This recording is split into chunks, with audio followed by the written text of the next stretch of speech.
오늘의 10분 말씀. 스가랴 1장 7절부터 21절 말씀입니다.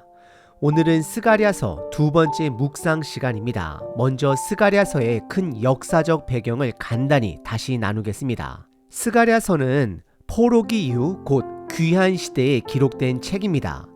이스라엘의 귀환은 총 3번에 걸쳐 이루어졌는데 오늘 우리가 보는 이 본문은 첫 번째 귀환과 관련이 있습니다. 그때 주된 인물은 다윗 왕가의 후손인 스룹바벨 총독과 대제사장 여호수아였습니다. 스룹바벨은 성전 재건의 책임을 맡았고 여호수아는 영적 지도자로서 예배 회복을 이끌었습니다. 그 시기에 하나님께서 사용하신 두 선지자가 있었는데 바로 스가랴와 학개입니다. 그래서 스가랴서를 학개서와 함께 보면 역사적 배경이 더 풍성하게 보입니다. 여기서 꼭 알아야 할 배경이 하나 있습니다. 페르시아 고레스 왕의 명령으로 1차 귀환이 이루어진 후 처음에는 성전 건축이 시작되었지만 주변 나라들의 강한 반대와 방해 때문에 공사가 중단됩니다. 경제적 어려움과 영적 무관심이 겹쳐 성전 건축은 약 16년 동안 멈추게 됩니다. 그동안 사람들은 성전보다 자기 집을 꾸미는 데 더 집중했습니다. 그런 상황에서 하나님께서는 스가랴와 학개를 통해 성전 재건을 다시 시작하게 하십니다. 스가랴서를 전체 구조로 보면 크게 두 부분으로 나눌 수 있습니다.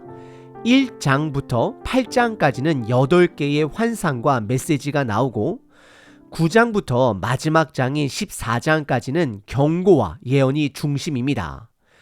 8개의 환상은 대칭 구조를 이룹니다.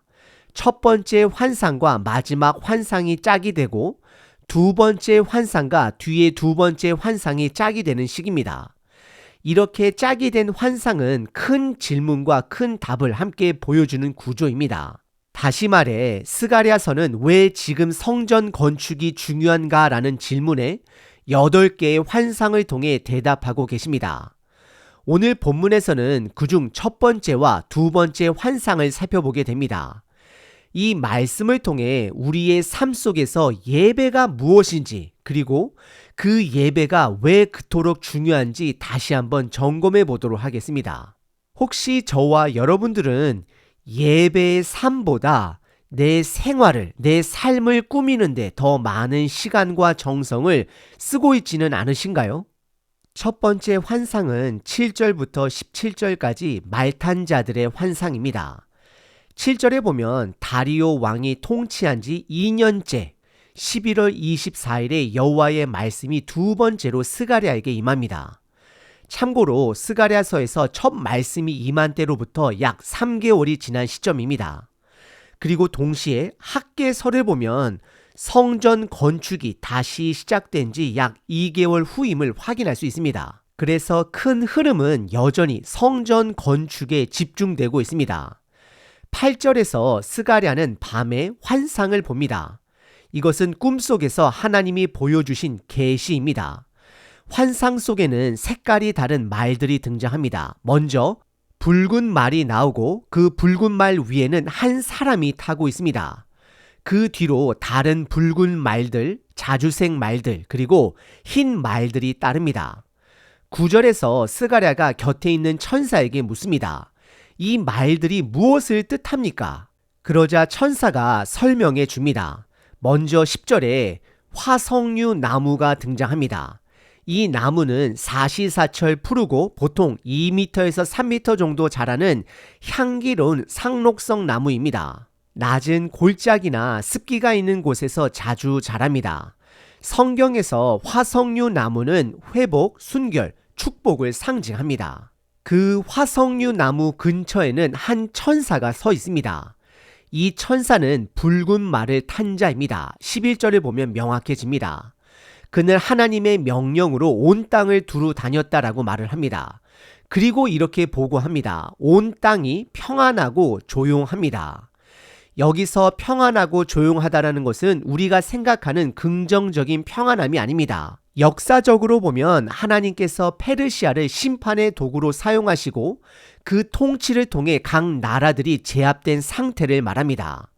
12절을 보면 이것이 왜 긍정적인 평안함이 아닌지 더 분명해집니다. 천사가 하나님께 묻습니다.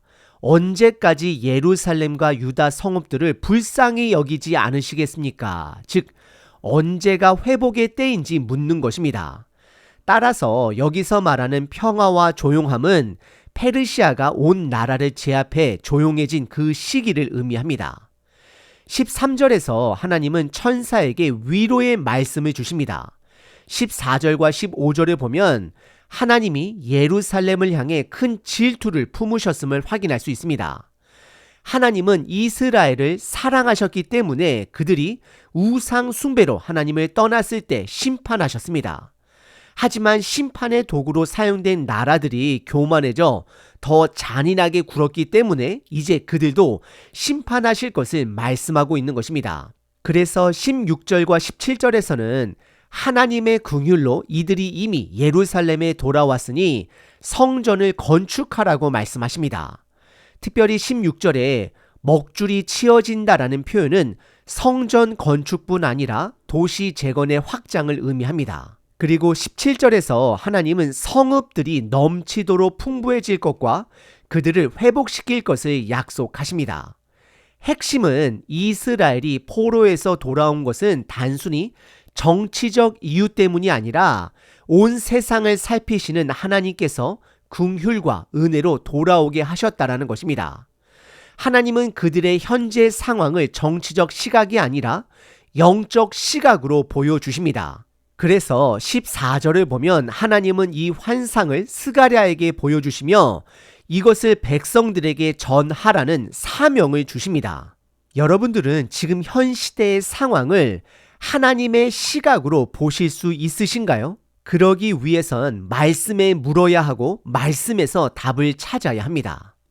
두 번째 환상은 4개의 뿔과 4명의 장인이 등장합니다. 18절부터 21절입니다. 18절에서 스가랴는 첫 번째 환상에 이어 두 번째 환상을 연속적으로 보게 됩니다. 그는 4개의 뿔을 봅니다. 성경에서 뿔은 힘과 권세를 상징합니다. 19절에서 스가랴는 이번에도 곁에 있는 천사에게 묻습니다. 그 4개의 뿔이 무엇인지 묻고 있는 것입니다. 그러자 천사는 이 4개의 뿔이 하나님이 심판의 도구로 사용하신 열방의 강대국을 의미한다라고 설명합니다.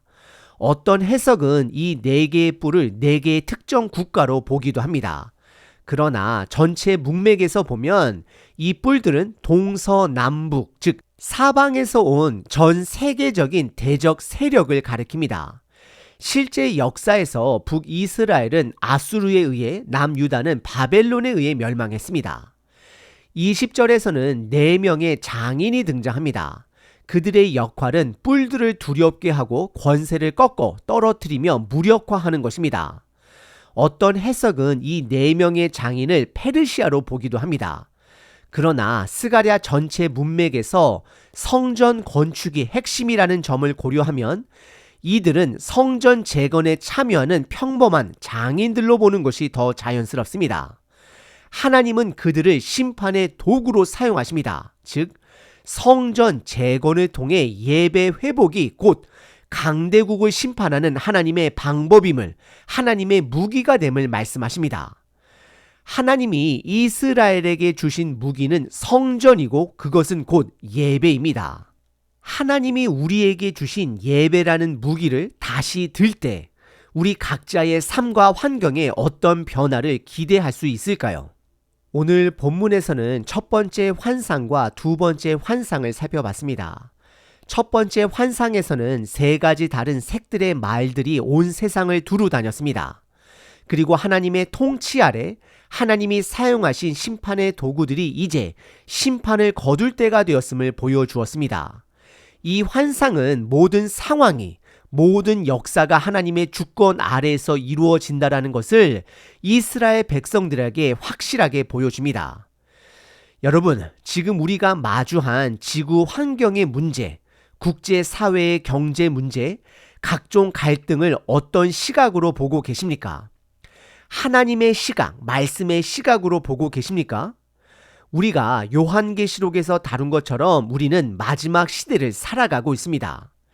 이 땅에 있는 모든 것은 결국 사라질 것입니다. 영원한 것은 오직 하나님과의 관계뿐입니다. 스가랴는 환상을 보고 물었습니다. 그리고 천사가 답했습니다. 우리도 말씀으로 세상을 봐야 합니다. 말씀에 물어야 하고 답을 들어야 합니다. 그리고 반응해야 합니다. 그 반응이 무엇일까요? 바로 두 번째 환상에서 볼 수 있습니다. 그것은 예배의 회복입니다. 하나님이 사용하신 4개의 뿔, 심판의 도구를 4명의 장인들이 무력화했습니다. 예배자들이 그 일을 행했습니다. 이 시대에 하나님이 우리에게 주신 무기는 예배입니다. 예수님은 요한복음 4장에서 영과 진리로 예배할 때가 온다라고 말씀하셨습니다. 지금이 바로 그때입니다. 영은 성령님의 통치를 말합니다.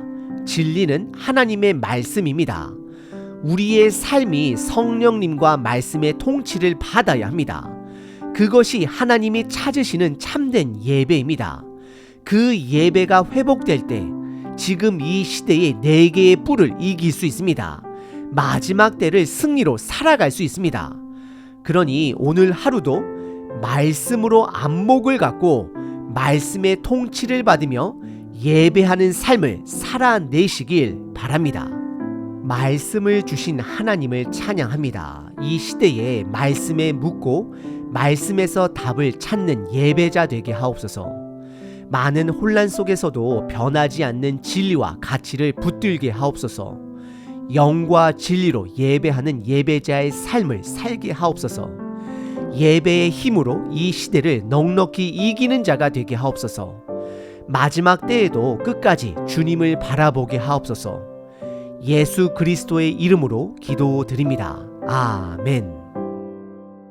항상 기뻐하라. 쉬지 말고 기도하라. 범사에 감사하라.